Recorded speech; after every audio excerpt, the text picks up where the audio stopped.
He would remain my loyal friend as long as I was on Mars. Several days later, Sola came to me with a look of great concern. "John Carter, come with me.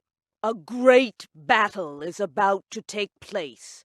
An enemy is coming near this city. We must prepare to fight, and we must be ready to flee." Sola, what enemy is this? "A race of red men who travel our world in flying machines. A great number of their machines have come over the far mountain. Take your weapons with you, and hurry." I collected my sword and a spear. I hurried out of the building and joined a group of warriors moving toward the end of the city. Far in the distance, I could see the airships. They were firing large guns at the Green Warriors. I heard huge explosions. The Green Warriors were firing back with their deadly rifles. The air was filled with the sound of violent battle.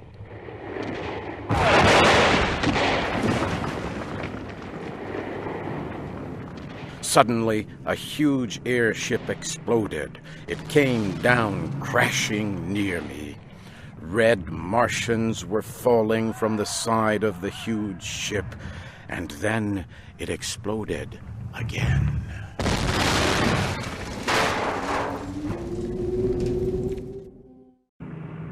Another of the large airships exploded high. Members of the crew fell to the ground. The huge ship lost control and began turning again and again. Soon, it was close to the ground. The warriors climbed aboard the ship and began fighting the members of the crew who were still alive. Soon, the fighting stopped. The warriors began taking everything from the ship. At last, they brought a captive from deep within the ship. 2 of the warriors had their captive by each arm. I wanted to see what new and strange form of life this creature would be. As they came near, I saw that it was a woman. She looked like a woman from Earth. She was young. Her skin was a light red, almost a copper color. I saw at once that she was extremely beautiful. She had a fine face, with large dark eyes and long black hair. As her guards led her away, she saw me for a moment. She seemed very surprised. Her face looked hopeful, but when I made no attempt to speak to her, her face grew sad, and she looked very small and frightened. As I watched her disappear into a building, I realized that Sola was near me. "John Carter, that woman will be saved for the great games that are held by our people. The games are long and cruel, and end in death for those captured in battle. Her death will be slow and painful. She will die for the enjoyment of all." Sola's face seemed sad when she said this. I could tell by the way she spoke that she did not like the games and did not want to see the young woman die. She was very different from the rest of her people. "Sola, do you not like the games?" "No, John Carter. My mother died in the games. That is a secret you must not tell anyone. The wall where Tars Tarkas found you held eggs that produce our young. All the children belong to the tribe. A mother never knows which child is hers when they come out of the egg. My mother hid the egg that carried me. It was not placed within the walled area. She kept her secret until after I was born. But others discovered her secret, and she was condemned to die in the games. She hid me among other children before she was captured. If this secret were learned, I too would die in the games. Before she left me, my mother told me the name of my father. I alone keep that secret. It would mean death for him as well as me. My people are violent and cruel.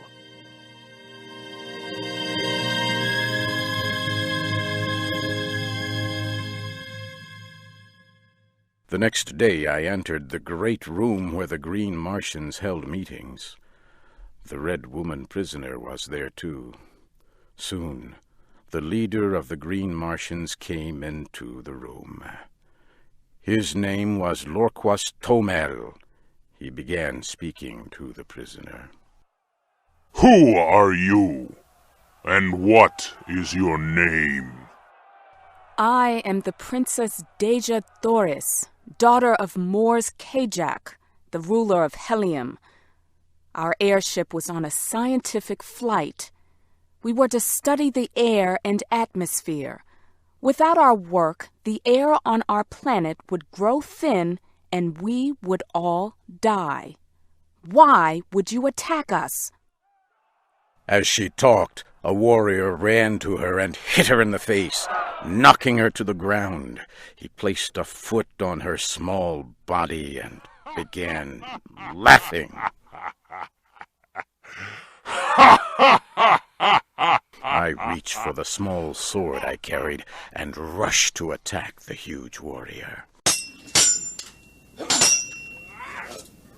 He was a strong opponent, but again, because of the low gravity on Mars, my strength was far greater than his. In a few short minutes, the Green Warrior was dead. I helped the young woman to her feet. Who are you? Why did you risk your life to help me? You look almost the same as my people, but you wear the weapons of a Green Warrior. Who or what are you? My name is John Carter. I am from the planet Earth. How I got here is a long story. I attacked that warrior because where I come from, men do not attack women. I will offer you my protection as long as I can. However, I must tell you that I too am a captive. Come, John Carter, and bring the Red Woman with you. Let us leave this room quickly, before some warrior attempts to stop us.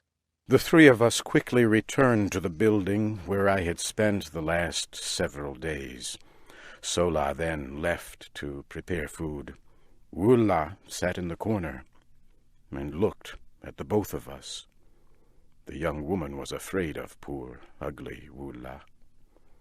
I told her not to fear him. Wulla is not only my guard, he is my friend. I have treated him with kindness that he has never known. As each day passes, he trusts me more. I now think he would follow any command I give. Sola has told me that all captives are held until they can die in the great games held by the Green Martians. Our only chance to survive is to escape, but we must have Sola's help for our plan to succeed. Yes, if we stay with the Green Warriors, we will both die. If we are to escape, we will need several of the animals to ride. It will be our only chance. I have several of the animals. They were given to me when I became a warrior. Sola came back later with food for the two of us. Deja Thoris and I asked for her help. The three of us talked long into the night. At last, Sola gave us her answer. Your best chance for escape will be in the next 2 days. We will leave this city tomorrow and begin a long trip to the home of our tribe. I will help you escape, but I must come with you. I will be killed if you escape. Sola, of course you must come with us. You are not cruel or violent, as many of your people are. Help us, and I can promise you a much better life. You will be treated with respect as an honored guest. The next morning, we rode away from the city on our animals. More than 1,000 animals were carrying the huge tribe of green Martians. Also in the group were one American, one princess of the royal house of Helium, our guard Sola, and poor, ugly Wula. Late that night we left the camp. One animal carried me, another Sola and Princess Deja Thoris. Wula followed close behind. We rode quickly through the Martian night. I looked into the sky and saw Earth across the great distance of space. Since I had met the Princess Deja Thoris, I had not thought once of Earth or home. I knew then that I would never willingly leave her. The next morning I could see that we were being followed by several hundred of the green warriors. Our animals were very tired. I knew we must stop. I told Sola and the princess to take the stronger of the two animals and ride away. I will hold back the green warriors as long as I can. Wula, go with them and guard them with your life. We can't leave you alone. It would be certain death if you are captured again. You must come with us. Sola took the princess by the arm and lifted her on top of the animal she had chosen. Quickly she began riding away. For a moment, Wula looked at me, then turned and ran after them. I took out my rifle from its case. I began firing to slow the green warriors.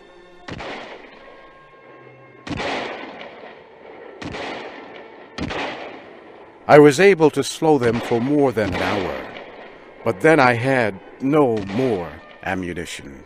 Soon I was surrounded. A green warrior got off his animal and came toward me. He pulled out his long, thin sword. I reached for mine. As we neared each other, I saw it was Tarkus. He stopped and spoke to me very slowly. You will die here today, John Carter. It is I who must kill you. Know that I will take no pleasure in your death. The huge green warrior Tarkus came slowly toward me with his thin sword. I backed away. I did not want to fight him. I did not wish his death. He had been as kind to me as a green Martian can be. As I stood watching him, a rifle fired in the distance. Then another, and another. Tarkus and his warriors were under attack from another tribe of green warriors. Within seconds, a terrible battle raged. As I watched, 3 of the attackers fell on Tarkus. He killed one, and was fighting with the other two when he slipped and fell. I ran to his aid, swinging my sword. He was on his feet. Shoulder to shoulder, we fought against the attackers. They finally withdrew after an hour of fierce fighting. John Carter, I think I understand the meaning of the word friend. You saved my life when I was about to take yours. From this day, you are no longer a captive among our people, but a leader and great warrior among us. There was a smile on his face. Once again, he took off a metal band from his arm and gave it to me. I have a question for you, John Carter. I understand why you took the Red Woman with you. But why did Sola leave her people and go with you? She did not want to see me or the princess harmed. She does not like the great games held by your people where captives are led to die. She knows if she is caught, she too will die in the games. She told me she hates the games because her mother died there. What? How could she know her mother? She told me her mother was killed in the games because she had hidden the egg that produced her. Her mother hid Sola among other children before she was captured. Sola said she was a kind woman, not like others of your tribe. Tarkus grew angry as I was speaking, but I could see past his anger. I could see pain in his eyes. I immediately knew Sola's great secret. I have a question for you, Tarkus. Did you know Sola's mother? Yes, and if I could have, I would have prevented her death. I know this story to be true. I have always known the woman who died in those games had a child. I never knew the child. I do now. Sola is also my child.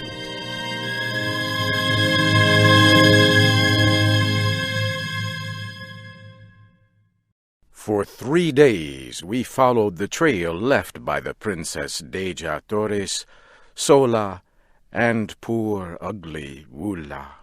At last we could see them in the distance. Their animal could no longer be ridden.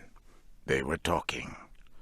When we came near, Wula turned to fight us.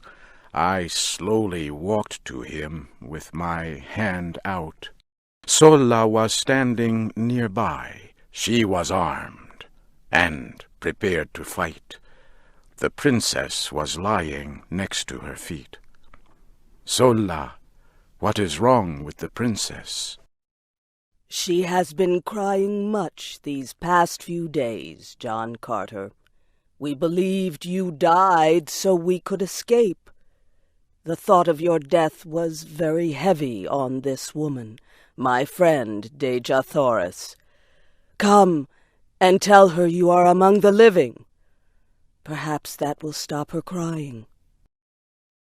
I walked to where the Princess Deja Torres was lying on the ground. She looked at me with eyes that were red from crying. Princess, you are no longer in danger. Tarkus has come with me as a friend. He and his warriors will help to see you safely home. And Sola, I would have you greet your father, Tarkus, a great leader among your people. Your secret no longer means death to anyone. He already knows you are his daughter. The two of you have nothing to fear. Sola turned and looked at Tars Tarkas. She held out her hand. He took it. It was a new beginning for them. I know our world has never before seen anyone like you, John Carter. Can it be that all Earthmen are like you? I was alone, a stranger, hunted, threatened, yet you would freely give your life to save me. You come to me now with a tribe of green warriors who offer their friendship. You are no longer a captive, but wear the medal of great rank among their people. No man has ever done this. Princess, I have done many strange things in my life, many things much smarter men would not have done. And now, before my courage fails, I would ask you to be mine in marriage.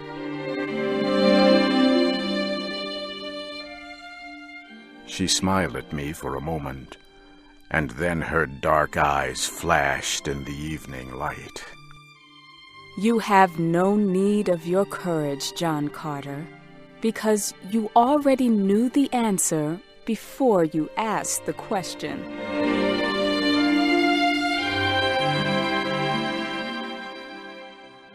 Several days later, we reached the city of Helium. At first, the red men of Helium thought we were an attacking army, but they soon saw their princess. We were greeted with great joy. Tars Tarkas and his green warriors caused the greatest excitement. This huge group of green warriors entered the city as friends and allies. I soon met Tardos Mors, the grandfather of Deja Thoris. He tried several times to thank me for saving the life of the princess, but tears filled his eyes, and he could not speak.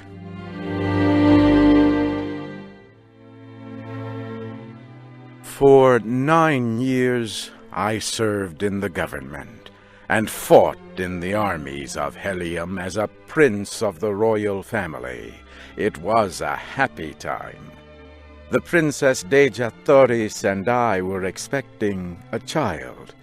Then, one day, a soldier returned from a long flight. When he landed, he hurried to the great meeting room. Tardos Mors met with the soldier and reported that every creature on the planet had but 3 days to live. He said the great machines that produced the atmosphere on the planet had stopped producing oxygen.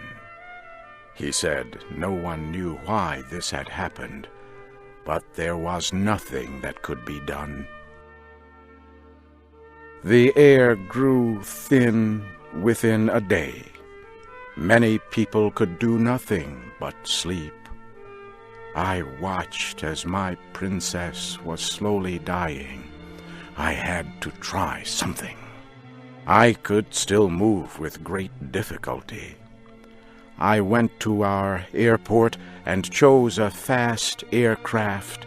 I flew as fast as I could to the building that produced the atmosphere of the planet. Workers were trying to enter. I tried to help. With a great effort, I opened a hole. I grew very weak. I asked one of the workers if he could start the engines. He said he would try. I fell asleep on the ground. It was dark when I opened my eyes again. My clothing felt stiff and strange. I sat up. I could see light from an opening. I walked outside. The land looked strange to me. I looked up to the sky and saw the red planet Mars. I was once again on Earth in the desert of Arizona. I cried out with deep emotion. Did the worker reach the machines to renew the atmosphere?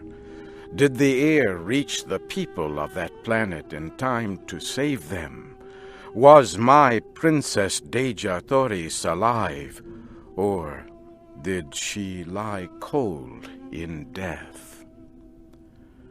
For 10 years now, I have watched the night sky looking for an answer.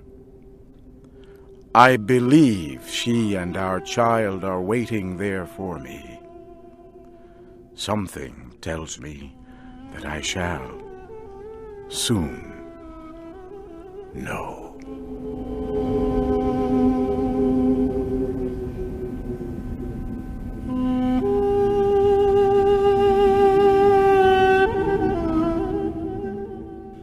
You have been listening to the special English program, American Stories. Shep O'Neill was the voice of John Carter. Steve Ember was Tars Tarkas. Barbara Klein was Sola. And Gwen Newton was Princess Deja Thoris. This story was adapted for Special English by Paul Thompson. It was produced by Paul Thompson and Mario Ritter.